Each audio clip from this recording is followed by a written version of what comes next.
भक्ति आराधना की तरफ से हम लगातार प्रयास करते हैं कि प्रतिदिन आप सभी को भक्ति रस का रसपान कराते रहें। इसी क्रम में आज हम आपके लिए लेकर आए हैं सत्यनारायण भगवान की व्रत कथा का दूसरा अध्याय। भक्तजनों, उचित लाभ व पुण्य की प्राप्ति के लिए जरूरी है किसी भी कथा को पूरा सुने, बीच में इसे कदापि न छोड़ें।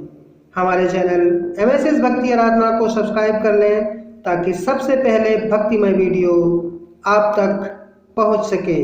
एक बार प्रेम से बोलिए सत्यनारायण भगवान की जय। ओम श्री गणेशाय नमः। ओम श्री गुरुभ्यो नमः। ओम श्री सरस्वत्यै नमः।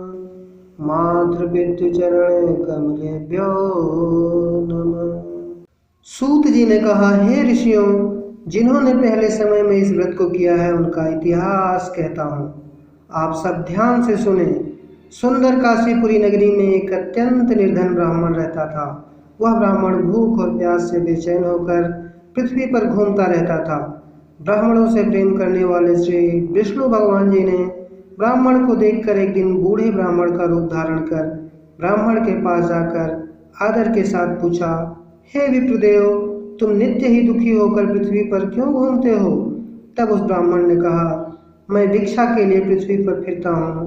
हे भगवान, यदि आप इससे छुटकारा पाने का कोई उपाय जानते हो तो कृपा कर मुझे बताएं। वृद्ध ब्राह्मण का रूप धारण किए श्री विष्णु जी ने कहा, हे ब्राह्मण, श्री सत्यनारायण भगवान मन वांछित फल देने वाले हैं, इसलिए तुम उनका पूजन करो। इससे मनुष्य सब दुखों से मुक्त हो जाता है।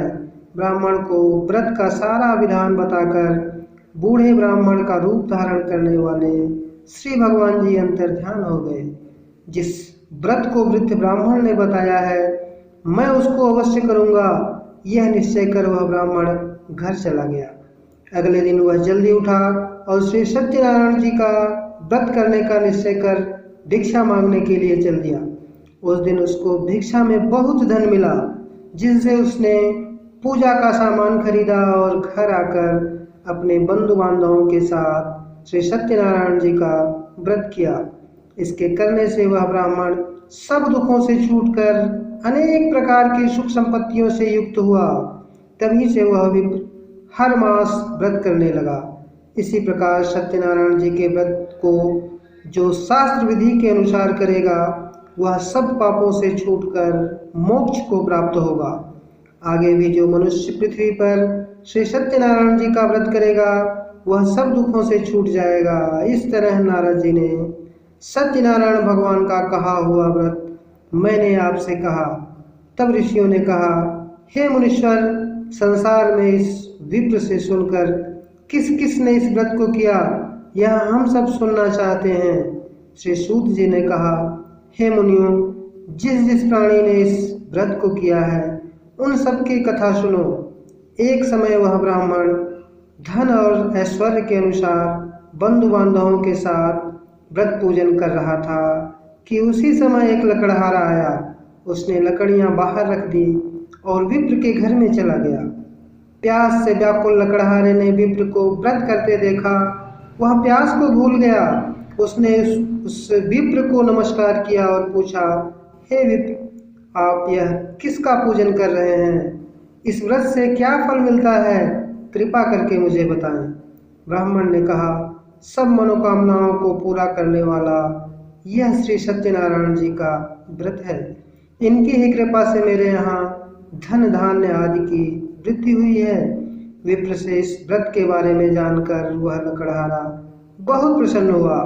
भगवान का चरणामृत ले और भोजन करने के बाद वह अपने घर को चला गया। अगले दिन लकड़हारे ने अपने मन में संकल्प किया कि आज ग्राम में लकड़ी बेचने से जो धन मिलेगा उसी से भगवान सत्यनारायण जी का उत्तम व्रत करूंगा। मन में ऐसा विचार कर वह लकड़हारा लकड़ियां अपने सिर पर रखकर जिस नगर में धनवान लोग रहते थे वहां गया। उस दिन उसे उन लकड़ियों के चौगुने दाम मिले। वह बूढ़ा लकड़हारा अति प्रसन्न होकर पक्के केले, शक्कर, शहद, घी, दूध, दही और गेहूं का चूर्ण इत्यादि श्री सत्यनारायण भगवान के व्रत की सभी सामग्री लेकर अपने घर आ गया। फिर उसने अपने बंधु बांधवों को बुलाकर विधि विधान के साथ भगवान का पूजन और व्रत किया। उस व्रत के प्रभाव से वह बूढ़ा लकड़हारा धन पुत्र आदि से युक्त हुआ और संसार के समस्त सुख भोग कर वैकुंठ को चला गया। इति श्री स्कंद पुराणे रेवाखंडे सत्यनारायण व्रत कथां द्वितीयोऽध्यायः संपूर्णम्। प्रेम से बोलिए सत्यनारायण भगवान की जय। एमएसएस भक्ति आराधना के साथ बने रहने के लिए धन्यवाद। फिर मिलते हैं भगवान सत्यनारायण व्रत कथा के तीसरे अध्याय के साथ। तब तक के लिए दीजिए इजाजत।